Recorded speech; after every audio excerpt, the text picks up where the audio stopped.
ततला ओडिशारे अंशुघातर शिकार हेउछन्ति लोके। गतकाली प्रबल ताती जोगु राज्यर विभिन्न जिल्ला रे 8 जन लोक असुस्थ होई मेडिकल रे भर्ती होइछन्ति। तेणु ताती को दृष्टि रे रखी प्रबल खरा हेउथिबारु आउटडोर खेल उपरे कटकणा जारी होइछि।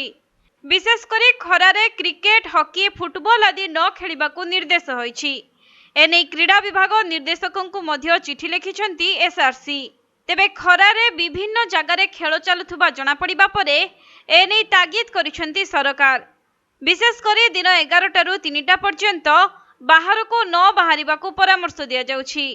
सेपटे ग्रीष्म प्रवाह जोगु जनजीवन अस्तव्यस्त हेउछि। तेणु असह्य ग्रीष्म प्रवाह पाई आउटडोर गेम उपरे कटकणा लागू होइछि।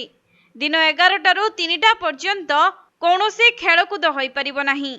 एने स्वतंत्र रिलीफ कमिशनर निर्देशनामा जारी करिछन्ति।